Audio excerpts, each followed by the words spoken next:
Hi everyone, hope everyone is well. This evening I am playing the American Civil War from Worthington. This is part of their Hold the Line series of games. The battle is Shiloh, um, and this is the first time I've played this particular scenario in the game. The game comes with a whole bunch of different scenarios. As you can see, I've got the board laid out. I know it looks like Command and Colours. It's not Command and Colours. It's a different type of rule set, a different type of game. It is more hex and counter, but with wooden blocks rather than counters. So it's hex and wooden block game. But they're not wooden blocks in the traditional wargaming sense. There's no hidden information. And I'm playing the game solo tonight. There's no solitaire rules or anything like that. I'm playing both sides, both the Union and the Confederacy. Points to note, the game objectives.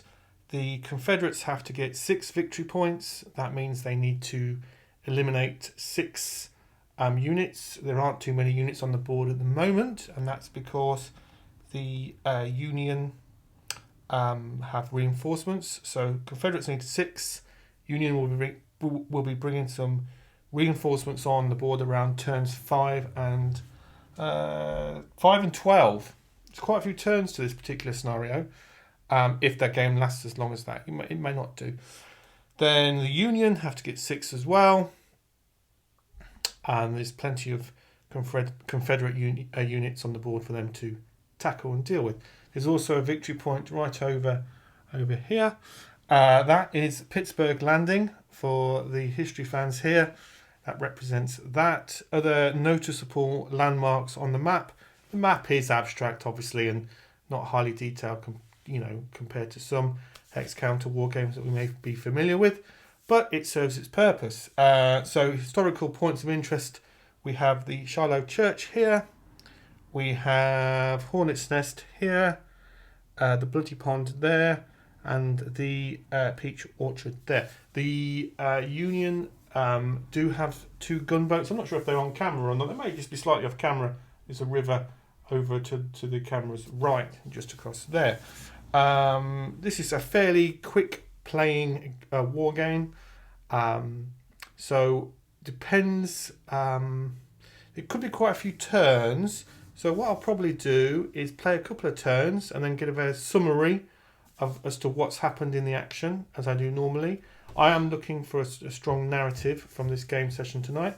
I'm not favouring one side or the other. Like I said, it's not a solitaire game, so I'm playing both sides just to see what can happen in the battle, see how close to the history the battle goes this evening or not. Just roll some dice and have some fun. This will probably take an hour or a bit over an hour to play through.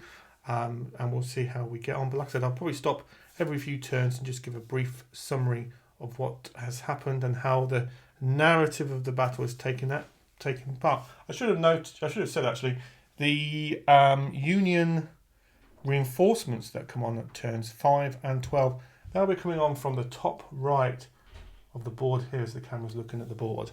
And we'll get stuck into it.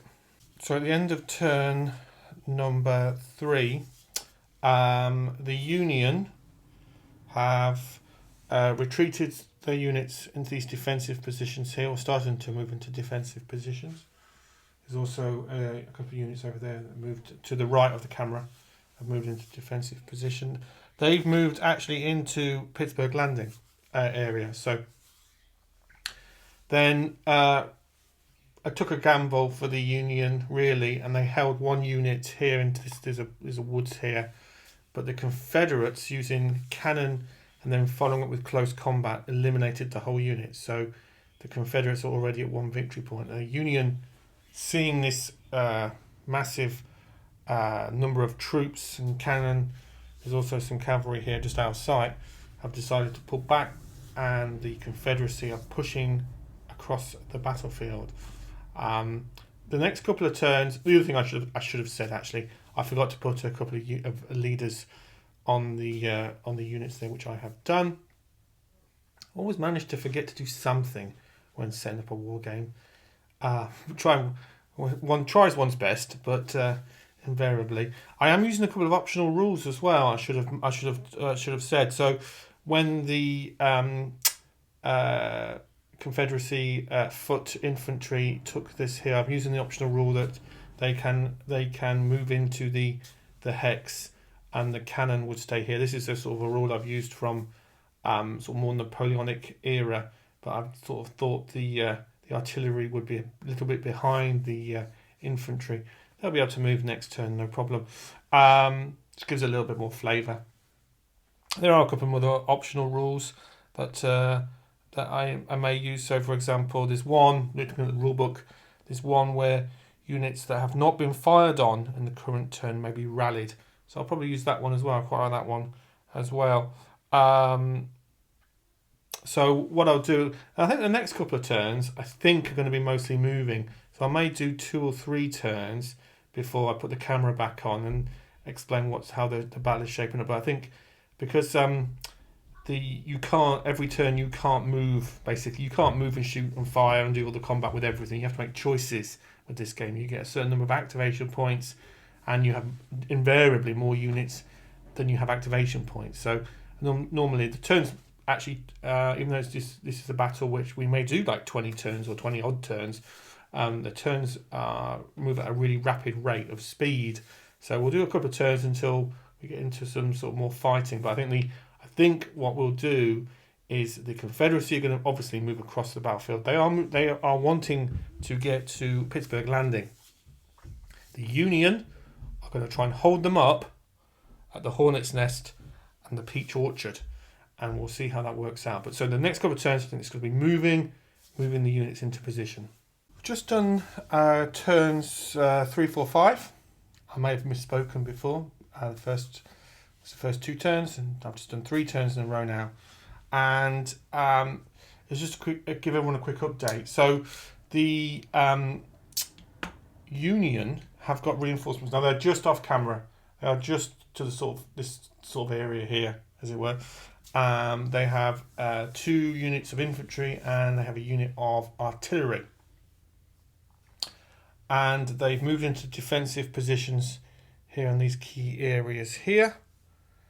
And the Confederacy are just moving across the board. There's a risk to the Union that we've got. I think they were just off camera. The Confederacy have got a unit of cavalry at the top, just sort of here roughly. So there's a risk to the Union that this unit here could be in for a hard time of it as the Confederacy move up across these hexes here and engage. And equally, we've got a lot of Confederacy units here, also bunched together to try and break through or deal with these. Now, while they're moving into position there, the Union have got reinforcements coming in as well. So we'll see how that shapes up over the next few turns. End of turn 7. Quite a few interesting developments. The Confederacy have trying to move up onto these positions here, and in doing so have taken a few casualties. This particular unit here is down to one last block. I'll call them blocks for the sake of argument. And this unit here, the infantry unit here, has taken a casualty as well.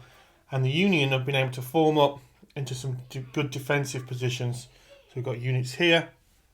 There's a unit just top of the board here, and there's another unit coming there to help. So we might see the Union being able to hold the Confederates back, and maybe even push them back as well. We'll do a couple of turns. So in the last couple of turns, some quite fierce fighting. So from the Confederates' point of view, they have been able to push the infantry out of this hex here from these woods. Actually, they're not woods, are they? Of course they're not. They are, my apologies, the Peach Orchard, of course. They've been able to push their enemy out from there. They have taken some casualties. They've also been able to push the Union troops out of this area of the woods here at the top of the map, but again have taken some casualties. It feels like at the minute it could start to go either way, if I'm being honest. Both sides have taken casualties. No more victory points though. So it'll be interesting to see how the next couple of turns work out. So the Union are having a real hard time of it, and it's predominantly been because of this hex here. So the leader and the infantry and the artillery have all been eliminated. The Confederacy have made good on this push on this section of the map, been able to secure the peach orchard, and in doing so have earned some more victory points. So things are looking on a knife's edge for the Union. Now they do have the next turn, as it happens, they do have significant reinforcements, but it could be that the Confederacy of the damage have been able to inflict enough damage and now can just mop up the last couple of units to gain the last few victory points. I will just, as I said that, I'm just going to double check. The Confederates do not need to take the VP, the victory point marker, which is over here. By the rules, they just need to have damaged the Union enough to win the battle. The victory marker is just off camera, sorry, it's just slide over there. They don't need to take it. I think that the next couple of turns will dictate whether they could take it or not. The Union is still in for a fighting chance, though. They're in good fortified positions. There's these units here that are looking precarious. They can get some good die rolls. And to be honest with you, with this type of game, a lot of it came down to the dice rolls. The Union got some incredibly bad dice rolls, and the Confederacy got some very good dice rolls. So the Confederacy, I would say, I pushed them, took a chance to see how it would shape out and see if that would fulfill, and it did. So we'll see what happens next couple of turns. So just come to the end of the game, and just to sort of wrap up what happened in the last couple of turns from this evening's game, the Confederacy were able to defeat this unit here. They took a chance and engaged in close combat, and they took this hex here and finished the job. So a victory to the Confederates this evening, and the Union, I think, could have stood a chance. In fairness, if I look back at the whole narrative of the battle, I did play with the Confederates in a very aggressive, very, very aggressive manner, especially at this bottom section of the map, to take these key sort of defensive positions. It was quite a vicious fighting for those positions, and those, in fairness, that could have not paid out equally. The Union were well positioned here, this hex here and this hex here, just down to the die rolls. Could have easily turned the other way, and the Union could have pushed the Confederates back, and then I think they could have made good and pursued them and gained victory in that manner. The Confederates never got to the victory point area, but by the rules this scenario they don't need to. If I'm being honest, I could keep playing, and I think they could get to that. So if you wanted a longer game session, you could quite easily modify this scenario where you say if the Confederates have to get the 6 victory points as normal, and then they have to take the final victory point position. That'd be quite an engaging evening war game. But as it stands, I'm about out of time. End to end, this is probably taken about an hour to play. Played at a fairly leisurely pace, as I always do when I'm playing the game solo. The setup of the game didn't take too long.